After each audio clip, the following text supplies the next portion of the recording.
setting up a warping board. So we're gonna go ahead and follow the lead string, the first lap round, right in the same path as it. Now, ideally you would have this on a wall, but you don't, and that's just how it is. But right here, we want to make a cross. So I'm following the same line, except for right here, I went down last time. I'm going to go up this time, and down here, and back down and around, which is going to create that X. So I've changed the pattern just a little bit by going over. So as you can see right here, it's created a nice little X. When we look a little bit closer, we see I've changed the pattern right at the top, go up, down, and which creates this X pattern, which is exactly what we want. So the way I've measured this project is I'm going to need to have about 80 ends, or sorry, 126 ends. So let's just round up and say 130, because I'm not all of that exact. About 130 ends in order to complete this project. So as you're doing this, you're gonna wanna make sure your string is going back. I'm currently using one hand, so I'm gonna have to push it back. So go under, so I went over last time, now I'm going under, over, under, over, and around. So as you do this, in order to keep a nice tension, you're gonna wanna keep everything pushed back. So right now it's loose because I just let the string go, but once I give it a nice little tug, it's nice and firm again. And whenever you want to just tie off, you can just wrap it like that for a minute until you're ready to tie off. So in order for you to get that number of strings, you have to be sure you're counting something properly. So my leader string, I pre-measured the length of what I want this project to be, which is roughly 80 inches. And the way you're going to count this, it's quite useful that you're going to have the cross. You're not going to want to lose it because you will need this later when you're moving it from the warping board onto your loom, because this is where your lead sticks are going to go in order to keep the strings separate. So in order to make sure you have a true cross, you want it to cross on both sides here. So as you could tell, I had to do some finagling right here to get that, but I need to make sure I have the two X's and it makes a nice little diamond shape. You do want to keep tension on it while it's on your warping pegs. You don't need it so tight that you're going to pull in those pegs, which would be hard, but that's also one of the reasons we push the strings back, is because we do want them to be even and we don't want them to start pulling in the pegs. Another thing you'll kind of notice is when you're counting, you don't really want to come down here and count where you wrapped around, because in order for that to be, I mean, you can, because I can go, I have 1, 2, which would be 4 strings, because that's the whole pattern.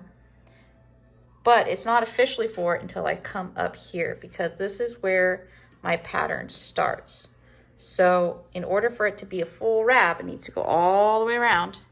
That's 1 when it gets to here. When it goes around and gets all the way here, that's 2. Goes back around, that's 3.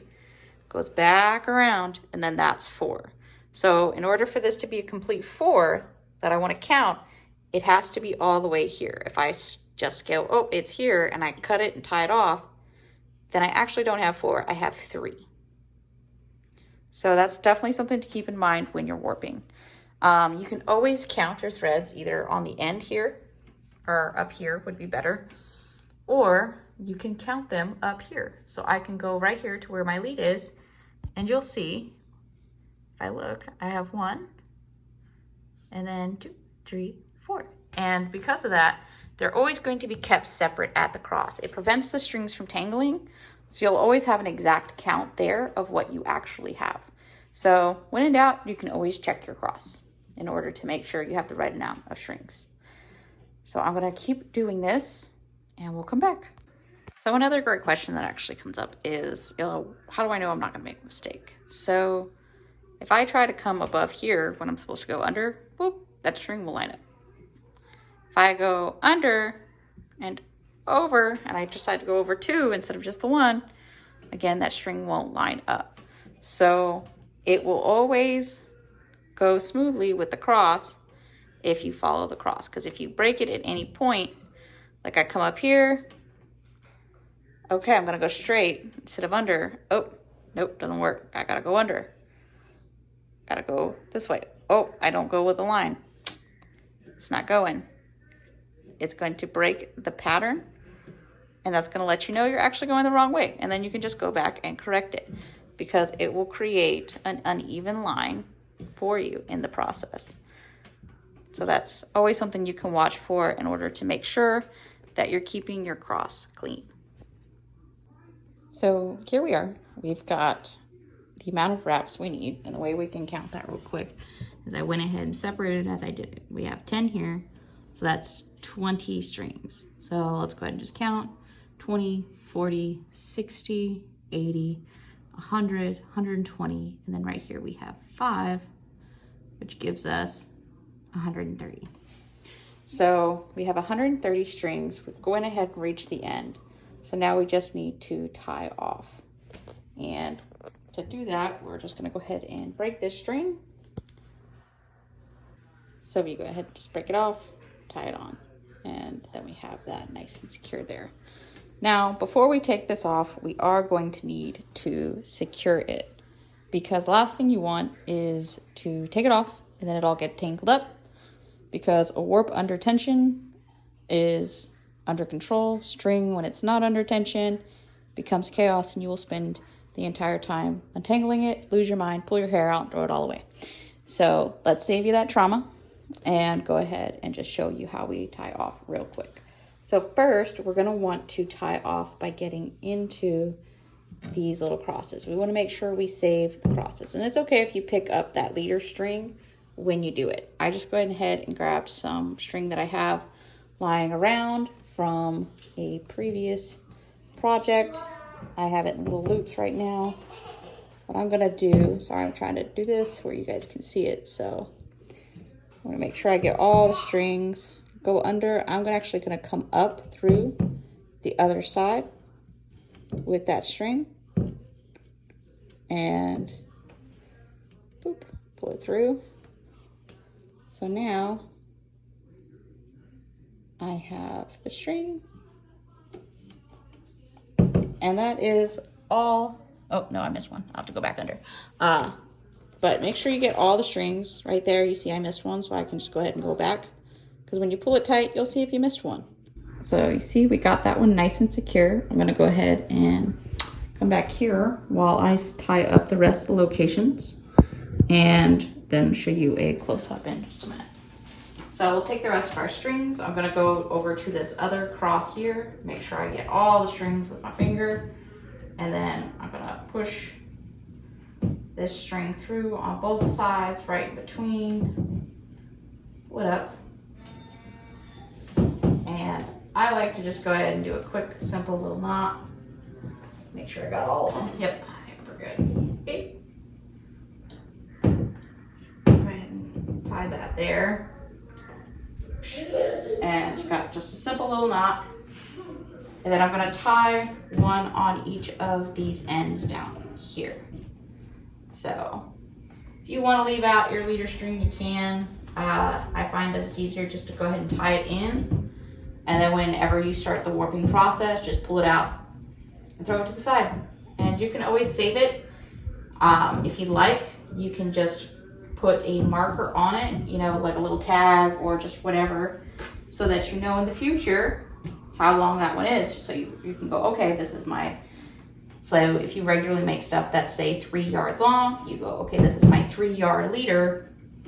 Or if you like to make a specific type of thing over and over, whether it's scarves or hand towels, you're usually gonna go with the same length and the same amount of that particular item. So you could say, okay, I know this is how long I like it to make. be or how many I like to make. So I'm gonna go ahead and keep this leader for that specific project and keep doing it.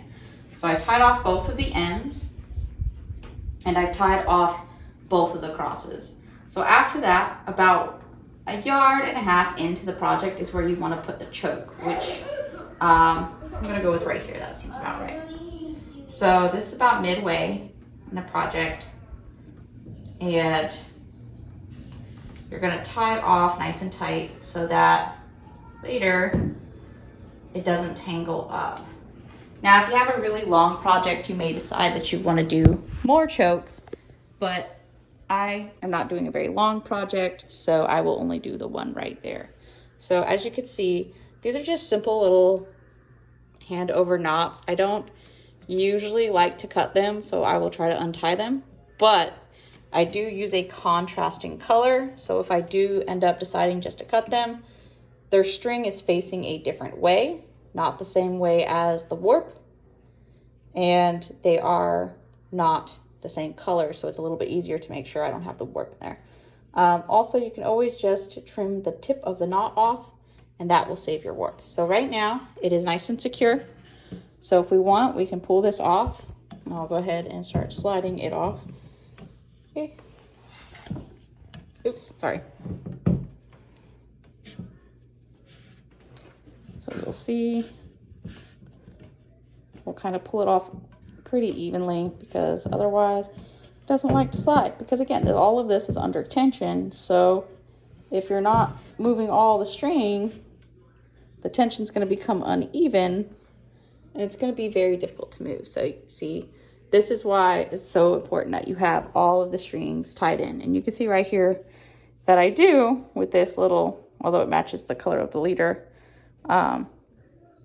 this little thing, because as I pulled this, look, these two strings were not moving as quick. Why? But it's okay. They're not going to get tangled because they are caught up here. They are tied. They are secure. It's just due to the pattern. Some of the strings will move at a slightly different pace when you move them. And that's fine. So, boop. So I'm going to, see, this is why I have to tie stuff up, because I am chaos. I'm gonna go ahead and do like a crochet pull.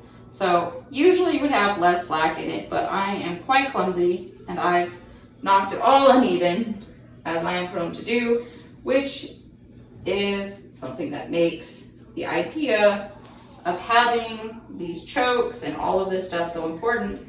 Is because if you're gonna accidentally move stuff, you wanna make sure everything's locked into place. And that's fine why I tie those where I do in the cross, is because those strings aren't gonna slide now. So now I have my warp.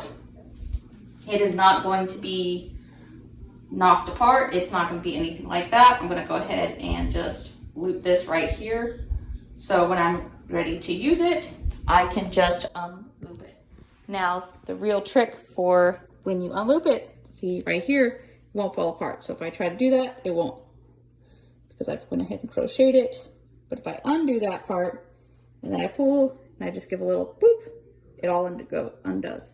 So that is something to keep in mind. Make sure you know which side you've done that to and remember which side. I like to keep the side I have the choke on with the loose loop where I can do that, because I like to warp back to front.